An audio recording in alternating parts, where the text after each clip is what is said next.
Assalamualaikum warahmatullahi wabarakatuh. Alhamdulillahi rabbil alamin.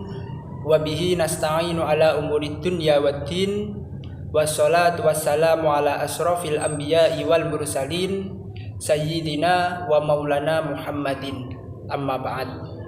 Perkenalkan, nama saya Muhammad Surya Panuntun.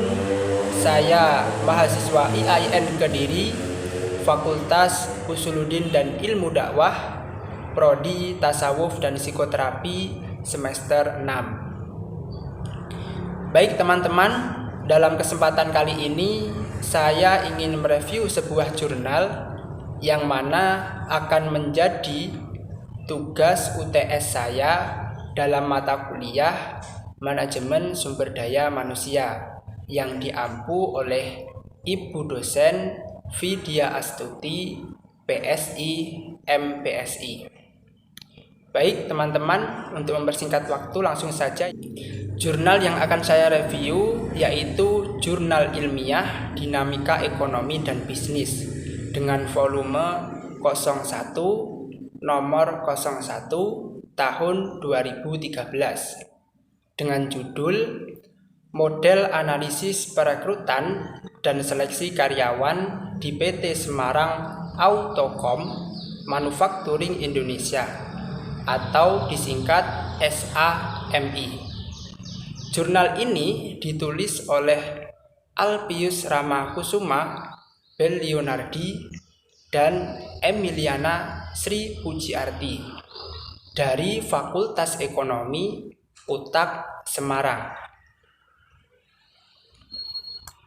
Jurnal ini mengambil landasan teori dari Nawawi, Irawan, dan Umar mengenai sumber daya manusia.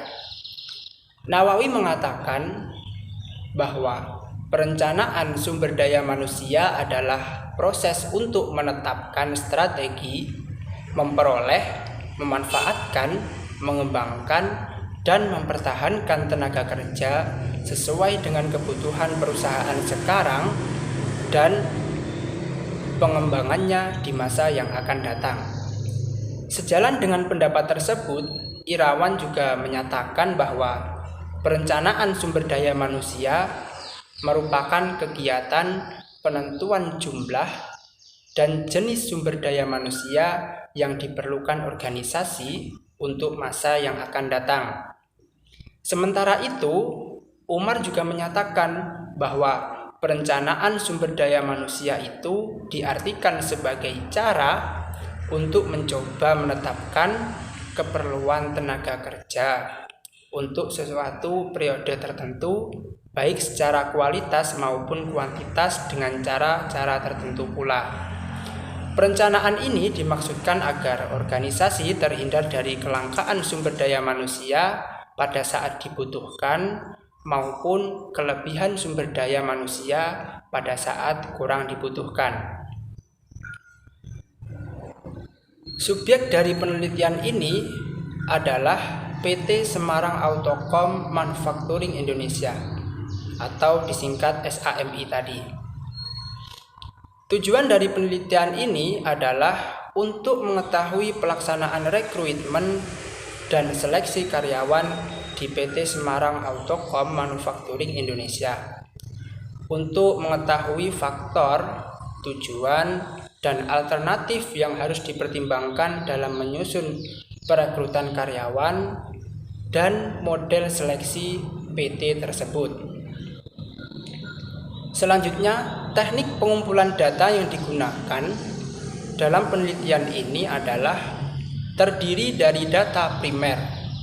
Data primer merupakan data yang dapat atau didapat dari sumber pertama, baik dari individu atau perseorangan seperti hasil wawancara atau hasil pengisian kuesioner yang biasa dilakukan oleh peneliti. Dalam hal ini adalah pengamatan observasi dan wawancara mendalam. Tentunya objeknya adalah PT Semarang Autokom Manufacturing Indonesia. Selanjutnya metode penelitian ini yaitu deskriptif kualitatif, yaitu operasionalisasi variabel yang menurut definisinya dimaksudkan untuk menjabarkan variabel tertentu yang timbul dalam suatu penelitian ke dalam indikator yang lebih terperinci, sehingga akan mempermudah pengamatan maupun pengukurannya. Lalu hasil dari penelitian ini adalah pelaksanaan rekrutmen dan seleksi karyawan di PT Semarang Autocom Manufacturing Indonesia yang terdiri dari beberapa tahapan, yaitu permintaan dari staf, mencari alternatif sumber karyawan, melakukan seleksi, dan berakhir dengan proses penempatan. Selanjutnya, faktor utama yang mempengaruhi manajemen dalam merumuskan model rekrutmen dan seleksi karyawan dikelompokkan menjadi dua bagian.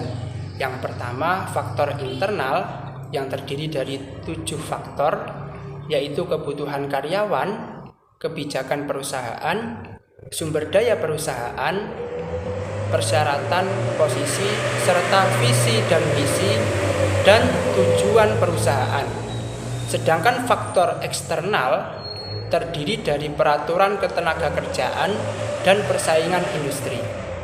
Tujuan utama perusahaan untuk merancang model rekrutmen dan seleksi adalah untuk mendapatkan karyawan yang memenuhi syarat sesuai dan meningkatkan daya saing perusahaan yang akan bekerja dan bersama perusahaan untuk waktu yang lama.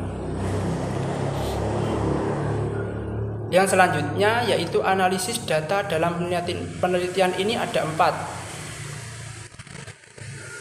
langkah analisis dalam penelitian ini. Di antaranya yaitu 1. Pengumpulan informasi melalui wawancara maupun observasi langsung. Yang kedua, reduksi. Langkah ini adalah untuk memilih informasi mana yang sesuai dan tidak sesuai dengan masalah penelitian. Dan yang ketiga yaitu penyajian. Setelah informasi dipilih, maka disajikan bisa dalam bentuk tabel ataupun uraian penjelasan. Dan yang terakhir adalah menarik kesimpulan. Baik teman-teman, mungkin itu hasil reviewan saya mengenai jurnal kali ini. Ada kurang lebihnya, saya mohon maaf dan dimaafkan. Wallahul muwaffiq ila aqwamit thoriq. Wassalamualaikum warahmatullahi wabarakatuh.